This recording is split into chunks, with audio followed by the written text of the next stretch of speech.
여러분 안녕하십니까. 조은호 강사입니다. 반갑습니다. 지난 시간에 이어서 건설공사 환경관리에 대해 살펴보는 시간을 갖겠습니다. 강의 목차입니다. 지난번 제1차 시에 강의 내용은 환경영향평가 개요로서 환경영향평가 전반에 대해 개략적으로 알아보았습니다. 이번 시간에는 협의 이행 계획을 살펴보겠습니다. 사업자가 협의 내용을 이행하기 위해서 이행 계획을 수립하려고 하면 가장 먼저 공사를 착공하기 전에 승인 기관장에게 사업 계획에 반영한 후 환경부 장관에게 통보한 협의 내용을 검토해야 합니다. 이행 계획을 살펴보기 앞서서 전략 환경영향 평가 제도의 변천 과정을 다음 장에서 간략하게 살펴보겠습니다. 환경영향 평가는 사업 계획이 확정된 이후 사업 시행의 최종 단계라고 할 수 있는 실시 계획 단계에서 시행되기 때문에 환경영향 평가를 진행하는 도중에 사업 계획을 변경하거나 취소하려고 해도 실행이 어렵습니다. 그래서 환경 문제로 인한 사회적인 갈등과 비용이 점차적으로 증가되는 한계를 가지고 있었습니다. 그리고 이러한 한계를 개선하기 위해서는 사업의 초기 단계인 상위 행정계획 단계에서부터 계획의 적정성과 입지의 타당성에 대한 검토가 반드시 필요했습니다. 그래서 1993년도에 사전 환경성 검토 제도가 도입되었습니다. 그러다가 수차례의 개선 과정을 거쳐서 2012년 전략 환경영향 평가로 전면 개정되었습니다. 그러면 다음 장에서 개정된 내용을 살펴보겠습니다. 종전의 환경영향 평가 제도를 살펴보면 행정계획과 보전지역에서 시행되는 개발사업에 대해서 시행하는 사전 환경성 검토는 환경정책기본법에서 규정하는 반면에 대규모 개발사업에 대해서 실시하는 환경영향평가는 환경영향평가법에서 규정함으로써 같은 목적을 가진 환경영향평가 제도가 두 개의 법률에서 따로 규정되어 있었습니다. 따라서 환경영향평가 제도는 절차가 복잡하고 평가의 일관성과 연계성이 부족하고 비효율적으로 운영되었습니다. 그러다가 2012년에 환경영향평가법이 전면 개정되면서 이원화되어 있던 환경영향평가 제도를 환경영향평가법으로 통합해서 일어남으로써 환경영향평가 제도를 합리적이고 효율적으로 개선하였습니다. 그리고 무엇보다도 실시 계획 단계에서 시행되는 환경영향 평가에서는 사실상 배제될 수밖에 없었던 상위 행정 계획에서부터 입지가 타당한지 계획이 적정한지를 검토함으로써 국토의 개발과 환경 보전이 조화와 균형을 이루고 친환경적이며 지속 가능한 개발을 지향하는 새로운 패러다임으로 전환하는 계기가 되었습니다. 이상으로 전략 환경 평가의 변천 과정을 알아보았습니다. 다음 장에서는 협의 내용의 개념에 대해 살펴보겠습니다. 사업자가 공사를 착공한 이후에 이행해야 할 협의 내용은 협의 기관장이 평가서를 검토한 후 승인 기관장에게 통보한 환경 보전 방안을 말합니다. 그리고 당초의 환경평가서와 협의기관에서 제시한 추가 저감 방안, 보완서 등을 모두 포함합니다. 만약에 사업자가 공사 착공 준비를 위해서 협의 내용을 검토한 결과 협의기관에서 제시한 추가 저감 방안과 평가서의 저감 방안이 서로 다를 경우에는 협의기관에서 제시한 저감 방안이 우선합니다. 다음은 사후관리가 어떤 구성 요소로 이루어지는지 살펴보겠습니다. 환경영향 평가에서 사후관리란 해당 사업을 착공한 이후에 공사 및 운영 단계에서 이루어지는 행위를 말하며, 첫 번째는 승인기관장과 환경부 장관이 사업자에게 협의 내용을 적정하게 이행하는지 관리하고 감독하는 것을 말하고, 두 번째는 사업자가 사업 계획에 반영된 협의 내용을 이행하는 것을 말합니다. 그리고 세 번째는 사업 대상 지역과 주변 지역의 환경 피해를 방지하기 위해서 사후 환경 영향을 조사하는 것을 말합니다. 다음 장에서는 환경평가에서 사후관리를 실시하는 것이 어떤 의미를 가지는지 알아보겠습니다. 환경영향평가는 사업을 시행함으로써 앞으로 발생하게 될 환경 영향을 예측 기법을 통해서 사업을 시행하기 전에 미리 예측하고 평가해서 해로운 환경 영향을 저감하는 방안을 수립하는 것입니다. 그래서 환경영향평가는 본질적으로 불확실성을 가질 수밖에 없습니다. 즉, 환경영향평가는 그 자체만으로는 완성될 수 없는 구조를 가지고 있습니다. 따라서 공사를 착공한 이후에 사업 대상 지역과 주변 지역의 환경 변화를 모니터링함으로써 당초에는 예측하지 못했던 환경 피해를 방지하고, 또한 당초에 예측한 결과와 실제 나타난 결과를 비교하고 평가하기 위해서 사후 관리가 필수적으로 요구됩니다. 그래서 환경평가 제도는 최종적으로 사후 관리를 이행해야만 완성된다고 할 수 있겠습니다. 그러면 사후 관리가 어떤 절차로 진행되는지 다음 장에서 알아보겠습니다. 사업자는 사업 계획의 승인 이후 공사를 착공하면서 동시에 사업 지역과 주변 지역에 대한 사후 환경 영향 조사를 착수합니다. 그리고 착공 신고를 하고 착공 후 20일 이내에 협의 내용 관리 책임자를 지정해서 환경부 장관과 승인기관장에 통보합니다. 그리고 협의 내용 관리대장에 협의 내용의 이행 계획과 이행 사항을 기록해서 비치합니다. 그리고 환경개별법에 따라 비산먼지 발생과 소음 진동 특정 공사의 사전신고 절차를 수행합니다. 마지막으로 착공한 달을 포함해서 1년간 사후 환경 영향을 조사한 결과를 환경부 장관과 승인기관장에 통보해야 합니다. 그러면 사후관리 절차에 따라 사업자가 이행해야 할 세부사항에 대해 다음 장에서 살펴보겠습니다. 가장 먼저 사업자는 공사를 착공하거나 준공하거나 또는 3개월 이상 중지하는 경우에는 그 사유 발생일로부터 20일 이내에 환경부 장관과 승인기관장에게 통보해야 합니다. 다만 다음에 해당하는 공사는 착공 통보를 하지 않아도 됩니다. 살펴보면 먼저 착공을 준비하기 위한 공사로서 안전 펜스나 현장 사무소를 설치하는 공사와 사업 시행에 따라 주민이 이주한 이후에 사업지구 내에서 화재가 발생하거나 폐기물이 무단 투기되는 것을 방지하기 위해서 주변 환경을 정비하는 공사와 기공식에 필요한 시설을 설치하는 공사, 그리고 문화재 발굴과 같이 다른 법률에 따른 의무를 이행하기 위해서 장애물을 철거하는 공사, 그리고 해당 공사의 성토를 위해서 토사 적치량을 설치하는 공사. 다음은 재난관리나 안전관리를 위한 공사, 마지막으로 토지의 형질이나 자연환경의 훼손이 경미한 공사입니다. 다음 장에서 착공 통보서 양식을 살펴보겠습니다. 환경영향평가법에서 규정하고 있는 환경영향평가 대상 사업의 착공, 준공, 공사 중지 통보서 양식입니다. 환경영향평가법 시행규칙 별지 제8호 서식이고, 이 양식에 따라 통보서를 작성해서 승인기관장과 환경부 장관에게 각각 제출해야 합니다. 다음은 협의 내용 관리 책임자의 지정 통보에 대해 알아보겠습니다. 사업자는 협의 내용이 적정하게 이행되는지 관리하기 위해서 협의 내용 관리 책임자를 지정하고 환경부 장관과 승인기관장에게 통보해야 합니다.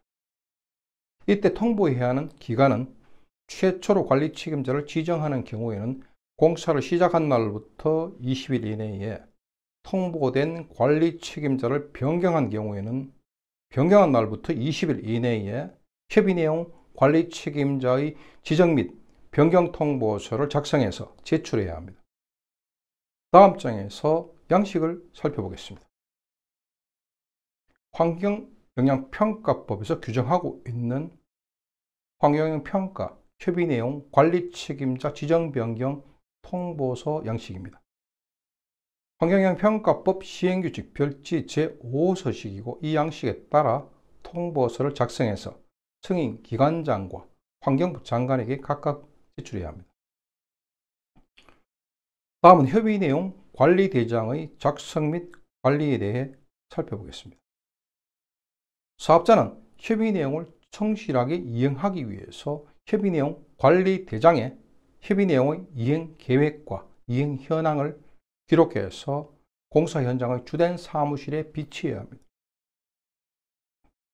만약에 공사 현장이 둘 이상인 경우에는 공사 현장별 주된 사무실에 각각 비치해야 합니다. 다음 장에서 양식을 살펴보겠습니다.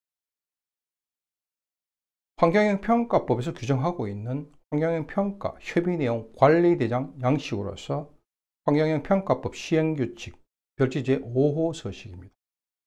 서식에 따라 협의 내용의 이행 계획과 이행 현황을 구분해서 작성해야 합니다. 다음은 사후 환경영향 조사의 작성 및 제출에 대해 알아보겠습니다.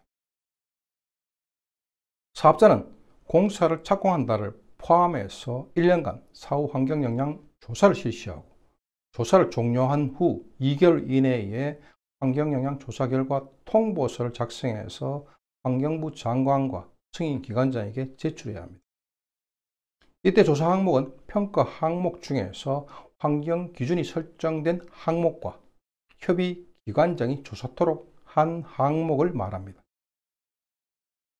그리고 조사 결과서는 승인기관장에게 한 부, 환경부 장관에게 두 부를 제출하고 만약 관계 전문가의 의견을 듣는 경우에는 추가로 제출해야 합니다. 다음 장에서 양식을 살펴보겠습니다. 환경영향평가법에서 규정하고 있는 사후 환경영향 조사 결과 통보서 양식으로서 환경영향평가법 시행규칙 별지 제7호 서식입니다. 통보서 양식의 1쪽에는 사업 개요를 작성합니다. 다음 페이지입니다. 통보서 양식의 2쪽에는 사후 환경영향 조사를 실시한 내용과 조치한 사항을 작성합니다.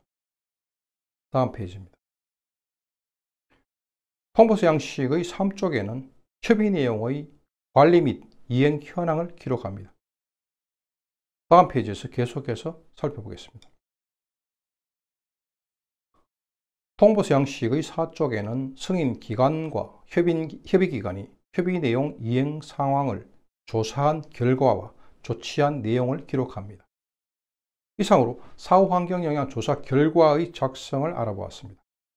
다음 장에서는 협의 내용의 검토에 대해 살펴보겠습니다.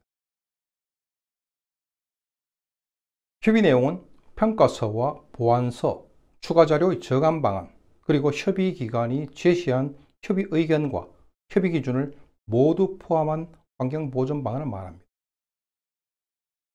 그리고 사업자가 이러한 협의 내용을 검토하는 것은 다음 단계인 이행 계획을 수립하고 협의 내용을 이행하기 위한 준비 과정이라 할 수 있습니다. 다음은 협의 내용 이행 계획 수립에 대해 살펴보겠습니다.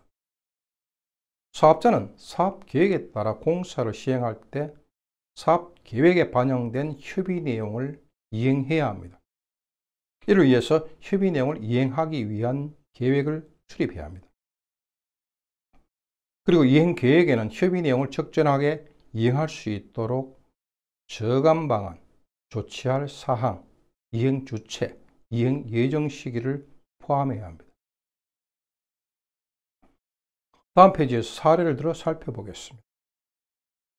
협의 내용 관리대장의 작성 사례입니다. 협의 내용란을 보면 비산먼지 저감을 위해서 남측 차량 진출입구에 세륜세차 시설 1개소를 추가 설치 운영해야 한다는 협의 내용이 기술되어 있습니다. 그리고 이행계획 중에서 저감 방안 및 조치 사항란에는 보안서에 제시된 공사 시에 차량 동선 계획도 중에서 남측 진출입로에 세륜세차 시설 1개소를 추가 설치 운영하도록 하겠음이라는 저감 방안의 이행 계획을 기술하고 있습니다. 그리고 이행 주체와 이행 예정 시기, 공정률을 기술하고 있습니다. 이 사례와 같이 협의 내용을 검토해서 이행 계획을 수립한 다음 공사의 공정률에 따라 협의 내용의 이행 계획과 이행 내역을 관리대장에 기술해야 합니다. 다음은 저감 시설에 대해 알아보겠습니다. 협의 내용을 이행하기 위해서는 저감 시설을 설치해야 합니다. 여기서 저감 시설이란 어떤 행위를 하는 과정에서 발생하는 환경 영향을 저감하거나 제거하기 위한 시설을 말합니다. 그리고 저감 시설의 종류는 자연생태 환경 저감 시설, 대기환경 저감 시설, 수환경 저감 시설, 친환경적 자원순환과 소음 진동 등의 생활환경 저감 시설이 있습니다. 그러면 여러분들의 이해를 돕기 위해서 다음 장에서 저감 시설의 사례를 들어 살펴보겠습니다. 자연생태 환경 저감 시설이란 공사 기간이나 운영 기간 중에 사업을 시행함으로 인해서 자연 환경에 미치는 부정적인 영향을 저감하기 위한 시설을 말합니다. 자연생태 환경 저감 시설의 사례를 살펴보면 생태 통로란 것이 있습니다. 만약에 동물이 평소에 다니던 이동로가 도로 공사로 인해서 단절된다면 어떻게 될까요? 동물이 도로를 횡단하다가 운행하는 차량에 치여서 로드킬을 당하게 되겠죠. 그래서 동물의 주요 이동로가 도로 공사 등으로 인해서 단절되는 경우에는 생태 통로를 설치해서 동물이 안전하게 도로를 횡단할 수 있도록 도와줍니다. 다음은 동물이동 경사로입니다. 도로의 가장자리에 설치되어 있는 측구에 소형동물이 빠지면 측구의 턱이 높아서 탈출하지 못하고 고사하는 경우가 많습니다. 그래서 측구 내에 경사로를 만들어서 소형동물이 측구에서 쉽게 탈출할 수 있도록 도와줍니다. 다음 페이지에서 계속해서 살펴보겠습니다. 계속해서 자연생태환경 저감시설의 사례를 살펴보겠습니다. 공사로 인해서 사면이 발생하는 경우가 많습니다. 그런데 사면은 구조적으로 불안정해서 붕괴 위험이 있죠. 그리고 경관에도 좋지가 않습니다. 그래서 사면이 발생하는 경우에는 초기에 식생과 같은 친환경적인 공법을 이용해서 안정화해야 할 필요가 있습니다. 그리고 공사로 인해서 수목이 훼손되는 경우에는 활용 가치가 있는 양호한 수목은 가이식한 후에 재이용합니다. 다음은 수달의 휴식처입니다. 공사로 인해서 수달이 서식하는 장소가 훼손되는 경우에는 야간에 주로 먹이 활동을 하는 수달에게 미치는 영향을 최소화하기 위해서 수달의 휴식처를 설치한 사례입니다. 다음은 유도 울타리입니다. 동물의 차량에 의한 로드킬을 방지하기 위해서 도로변에 유도 울타리를 설치해서 도로를 횡단하려던 동물이 생태 통로로 이동하도록 유도하는 역할을 합니다. 다음은 대기환경 저감시설에 대해 살펴보겠습니다. 대기환경 저감시설이란 공사로 인해서 발생하는 비산먼지 등의 대기오염 물질이 환경에 미치는 영향을 저감하는 시설을 말합니다. 대기환경 저감시설의 사례를 살펴보면 비산먼지가 공사장 외부로 확산되는 것을 막아주는 방진망이 있습니다. 다음은 공사장에 진출입하는 차량의 바퀴에 묻은 토사를 고압 살수에 의해 세척하는 세륜 세차 시설입니다. 다음 페이지에서 계속해서 살펴보겠습니다. 공사장에 발생하는 비산먼지로 인한 환경 영향을 저감하기 위해서 공사장 내부의 도로나 주변 도로에 수시로 살수 차량을 운행합니다. 그리고 덤프 트럭은 토사 등의 적재물이 도로에 떨어지는 것을 방지하기 위해서 적재함 상단에서 5cm 이하로 적재하고 덤프 트럭의 상부는 덮개를 설치합니다. 다음은 공사장 내에 차량이 이동하면서 발생하는 비산먼지를 저감하기 위해서 차량의 운행 속도를 시간당 20km 이하로 제한하는 속도 제한 표지판을 설치한 사례입니다.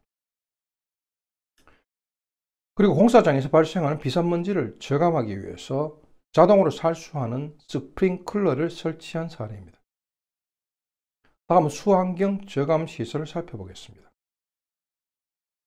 수환경 저감 시설은 공사로 인해서 발생하는 토사 등이 수질 환경에 미치는 부정적인 영향을 저감하는 시설을 말합니다. 수환경 저감 시설의 사례를 살펴보면 흙깎이나 흙쌓기 공사를 시행하면 사면이 많이 발생합니다. 그래서 비가 오면 빗물에 의해서 토사가 하천으로 유출됨으로써 수질에 미치는 영향을 저감하기 위해서 사면에 비늘 덮개를 설치한 사례입니다. 다음은 빗물에 의해서 토사가 유출됨으로써 하천 수질에 미치는 영향을 저감하기 위해서 침사지를 설치한 사례입니다. 다음 장에서 계속해서 살펴보겠습니다. 공사 시에 토사가 유출됨으로써 하천 수질에 미치는 영향을 저감하기 위해서 오탁 방지막을 설치한 사례입니다. 다음은 공사장의 작업 인력에 의해서 발생한 생활오수가 수질 환경에 미치는 영향을 저감하기 위해서 오수 처리 시설을 설치한 사례입니다. 다음은 터널의 굴착 공사를 하면서 발생하는 폐수를 정화하는 터널 폐수 처리 시설을 설치한 사례입니다. 다음은 빗물에 의해서 발생하는 비점 오염으로 인한 수질 오염을 저감하는 동시에 빗물이 토양 속으로 침투하는 양을 증가시킴으로써 물순환을 개선시키는 저류실을 설치한 사례입니다. 다음은 친환경적 자원순환 저감 시설에 대해 살펴보겠습니다. 친환경적 자원순환 저감 시설이란 공사 중에 발생하는 폐기물이 환경에 미치는 영향을 저감하기 위한 시설을 말합니다. 친환경적 자원순환 저감 시설의 사례를 살펴보면 공사 장비를 정비할 때 발생하는 폐유가 유출되면서 토양이 오염되는 것을 방지하기 위해서 폐유 저장소를 설치한 사례입니다. 그리고 지정 폐기물이 발생하는 경우에는 지정 폐기물 처리업체에 위탁 처리해서 외부로 반출합니다. 그리고 폐수 처리 시설에서 발생하는 슬러지는 외부로 유출되지 않도록 슬러지 보관소를 설치합니다. 다음은 공사 중에 발생하는 폐기물은 섞이지 않도록 종류별로 분리해서 보관합니다. 다음 페이지에서 계속해서 살펴보겠습니다. 공사장의 작업 인력에 의해서 분뇨가 발생함으로써 수질이 오염되는 것을 방지하기 위해서 간이 화장실을 설치한 사례입니다. 다음은 공사 현장이나 사무실에서 발생하는 폐기물 중에서 캔이나 병, 플라스틱과 같이 재활용이 가능한 폐기물과 일반 쓰레기가 섞이지 않도록 분리수거함을 설치한 사례입니다. 다음은 콘크리트를 타설한 후에 발생하는 콘크리트 잔재물을 처리하는 사례입니다. 그리고 폐수처리장의 침전조에 퇴적되는 슬러지를 준설하는 사례입니다. 다음은 소음진동 저감 시설에 대해 살펴보겠습니다. 소음진동 저감 시설이란 공사 시에나 운영 시에 발생하는 소음진동으로 인한 환경 영향을 저감하기 위한 시설을 말합니다. 소음진동 저감 시설의 사례를 살펴보면 공사 시에 장비의 가동이나 굴착, 발파에 의해 발생하는 소음진동이 인근 주변 지역의 생활환경에 미치는 영향을 저감하기 위해서 가설 방음 판넬을 설치한 사례입니다. 다음은 공사장에서 출입하는 차량에 의해서 발생하는 소음이 주변의 생활환경에 미치는 영향을 저감하기 위해서 차량의 운행 속도를 시속 20km 이하로 제한하는 표지판을 설치한 사례입니다. 다음은 소음 진동의 발생으로 인한 환경 영향을 저감하기 위해서 소음과 진동이 적게 발생하는 공법을 사용한 사례입니다. 그리고 터널 내부의 작업 환경을 개선하기 위해서 환기팬을 설치하는 경우에 환기팬에서 발생하는 소음으로 인한 환경 영향을 저감하기 위해서 터널 환기팬에 방음 시설을 설치한 사례입니다. 다음 페이지에서 계속해서 살펴보겠습니다. 공사 장비를 가동할 때 발생하는 소음이 환경에 미치는 영향을 저감하기 위해서 저소음 장비를 사용합니다. 다음은 도로를 운행하는 차량에 의해서 발생하는 소음이 도로 주변의 아파트 등 주민 생활 환경에 미치는 영향을 저감하기 위해서 방음벽을 설치한 사례입니다. 소음의 회절과 같은 간섭 효과를 제거함으로써 소음의 저감 효율을 높일 수 있는 간섭 시설을 방음벽 상단에 설치한 사례입니다. 그리고 다음의 방음벽은 방음벽 재질을 흡음 기능이 있는 재질로 시공한 사례로서 소음의 저감 효율을 높일 수 있습니다. 또한 도로변 양측에 고층 아파트가 있는 경우에는 차량 소음이 방음벽에 반사되어서 반대편의 고층 아파트로 전달되기 때문에 방음벽을 흡음 기능이 있는 재질로 시공하는 것이 소음을 저감하는 데 더 효과적입니다. 다음은 투명한 방음 유리로 방음벽을 설치한 사례입니다. 방음벽을 설치하게 되면 차량 운전자가 도로 주변의 경관을 볼 수 없기 때문에 답답한 느낌이 들겠죠. 그래서 다리 위나 경관이 좋은 장소에서는 차량 운전자의 가시성을 높이기 위해서 투명 방음벽을 설치할 수 있습니다. 환경영 평가서의 제작성 여부 파악에 대해 살펴보겠습니다. 사업자는 환경영 평가서가 거짓으로 작성되거나 부실하게 작성됨으로써 평가서를 제작성해야 하는지 여부를 파악해야 합니다. 이때 어떤 기준으로 판단해야 하는지 알아보겠습니다. 먼저 거짓 작성에 대한 판단 기준을 살펴보면 평가서를 거짓으로 작성함으로써 검토 및 협의기관장이 평가서를 적절하게 검토하는 것을 어렵게 하는 경우입니다. 그리고 평가서의 신뢰를 크게 떨어뜨리는 경우입니다. 구체적으로 살펴보면 첫 번째는 현황 자료를 사실과 다르게 작성함으로써 환경 영향이 적은 것처럼 보이도록 하는 경우입니다. 두 번째는 경사 분석이나 동식물 조사 자료와 같은 현황 조사 자료를 고의로 사실과 다르게 작성함으로써 환경 영향이 적은 것처럼 보이도록 한 경우입니다. 세 번째는 현황 조사를 할 때나 평가서를 작성할 때 참여하지 않고도 참여한 것처럼 거짓으로 작성한 경우입니다. 다음은 부실 작성에 대한 판단 기준을 알아보겠습니다. 부실 작성이란 환경영향 평가를 성실하게 수행하지 않거나 소홀히 하는 경우를 말합니다. 구체적으로 살펴보면 첫째, 지역 주민과 관계기관이 제출한 의견과 반영 여부를 누락한 경우입니다. 둘째, 사업 계획을 승인받기 전에 사전 공사를 시행했음에도 불구하고 평가서에 그 사실을 제시하지 않는 경우입니다. 셋째, 전략 환경영향 평가의 협의 내용,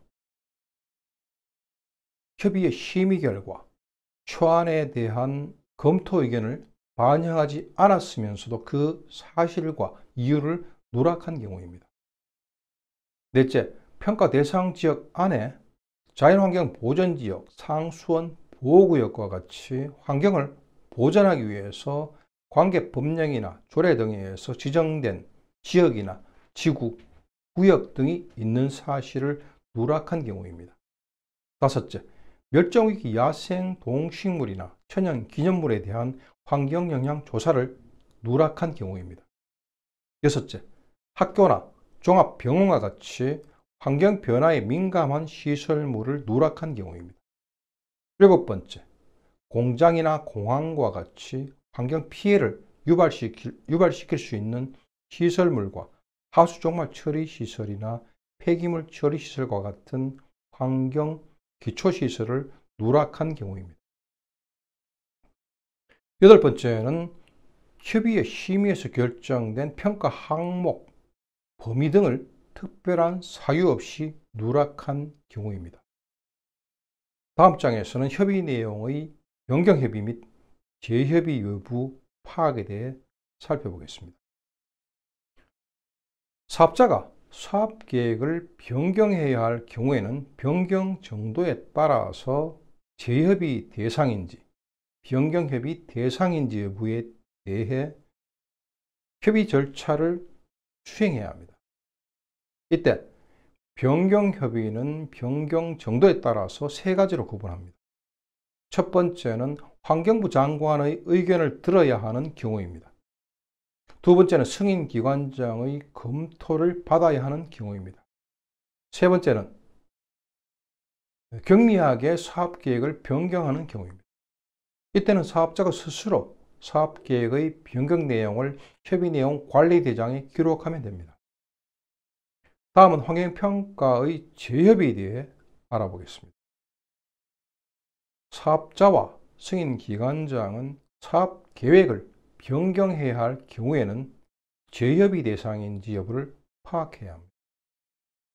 이때 다음의 경우에 해당하면 평가서를 처음부터 다시 작성해서 환경부 장관에게 재협의를 요청해야 합니다.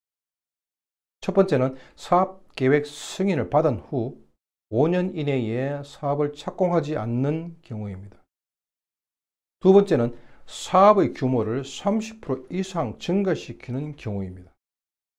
세 번째는 협의 내용에서 원형대로 보전하거나 제외하도록 한 지역을 최소 평가 대상 규모 이상으로 개발하거나 위치를 변경하는 경우입니다. 네 번째는 7년 이상 공사를 중지하는 경우입니다. 다음은 환경영 평가의 변경 협의에 대해 살펴보겠습니다. 사업자가 사업 계획을 변경하려고 할 때 앞에서 살펴본 재협의 대상이 아닌 경우에 사업 계획 변경에 따른 환경 보전 방안을 마련해서 변경되는 사업 계획에 반영해야 합니다. 그리고 이때 사업자는 환경 보전 방안에 대해 미리 승인기관장의 검토를 받아야 합니다. 다만 환경부령으로 정하는 경미한 변경사항에 대해서는 예외로 합니다. 그리고 사업자와 승인기관장은 환경보전 방안을 마련하거나 검토할 때 대통령령에 해당하는 경우에는 환경부 장관의 의견을 들어야 합니다. 다음은 경미한 사업계획 변경에 대해 살펴보겠습니다. 사업자가 사업 계획을 변경하려고 할 때 다음의 환경부령에서 정하는 경미한 변경사항인 경우에는 사업자가 스스로 협의내용 관리대장에 변경사항을 기록하기만 하면 됩니다. 첫 번째는 시설물의 용도를 변경하면서 새로운 오염물질이 배출되지 않는 경우입니다. 두 번째는 저감시설을 당초보다 더 강화해서 설치하는 경우입니다. 세 번째는 환경보전을 위해서 녹지를 확대하는 경우입니다. 네 번째는 확정 측량을 실시하면서 면적이 증가하는 경우입니다. 그리고 마지막으로 승인기관장이 인정하는 경우입니다. 다음은 환경부 장관에게 의견을 들어야 하는 변경협의에 대해 살펴보겠습니다. 사업자가 사업 계획을 변경하려고 할 때 반드시 환경부 장관에게 의견을 들어야 하는 경우는 다음과 같습니다. 먼저 협의 기준을 변경하는 경우입니다.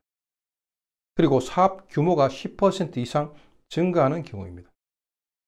다음 소규모 환경영 평가 대상 규모 이상으로 사업 규모가 증가하는 경우입니다. 그리고 원형대로 보전하거나 개발에서 제외하도록 한 지역을 5%를 초과해서 토지이용 계획을 변경하는 경우입니다. 다음은 토지이용 계획을 15% 이상 변경하는 경우입니다. 그리고 당초에 입지를 제한한 건축물을 변경하거나 산업단지의 업종을 변경하는 경우입니다. 마지막으로 오염물질 배출이 30% 이상 증가하거나 새로운 오염물질이 배출되는 경우입니다. 다음은 협의 내용 의무 승계에 대해 알아보겠습니다.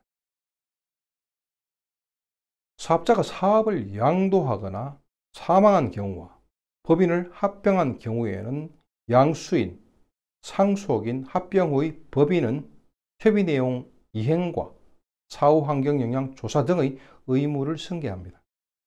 이 경우에는 승인기관 및 협의기관장에게 30일 이내에 통보해야 합니다. 다음은 재평가에 대해 알아보겠습니다. 환경부 장관은 다음의 경우에 해당하면 승인기관장과 협의를 거쳐서 재평가 기관에게 재평가하도록 요청할 수 있습니다. 첫 번째는 당초에 평가나 협의를 할 때는 예측하지 못했던 새로운 환경 영향이 사업을 착공한 후에 해당 사업 때문에 발생한 경우이면서 또한 지역 주민에게 중대한 피해가 발생하거나 생태계를 심각하게 훼손하는 등 주변 환경에 중대한 영향을 미치는 경우입니다. 그리고 두 번째는 평가서와 기초 자료를 거짓으로 작성한 경우입니다. 다음은 협의 내용 이행 계획 수립 반영에 대해 살펴보겠습니다. 사업자는 협의 내용이 적정하게 이행될 수 있도록 협의 내용을 숙지해서 이행 계획을 수립할 때 협의 내용을 적정하게 반영해야 합니다.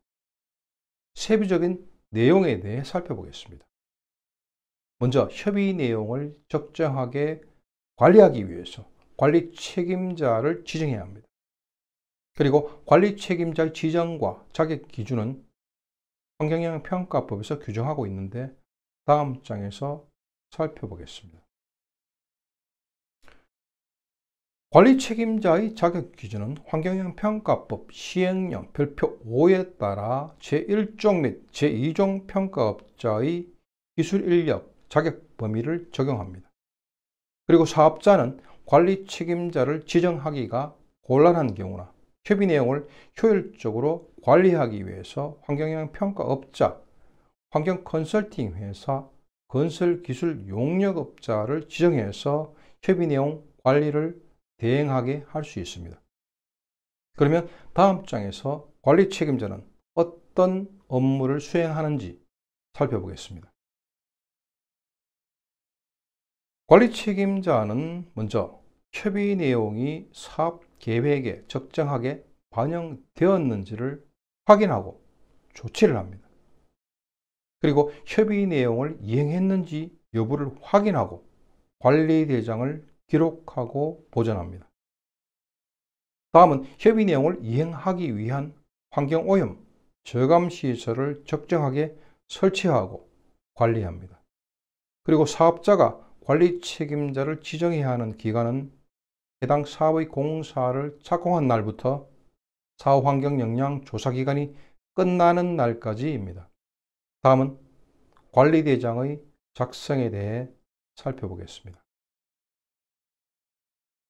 사업자는 협의 내용을 성실하게 이행하기 위해서 관리대장에 협의 내용과 그 협의 내용을 이행한 상황을 기록해서 공사 현장의 주된 사무실에 비치해야 합니다.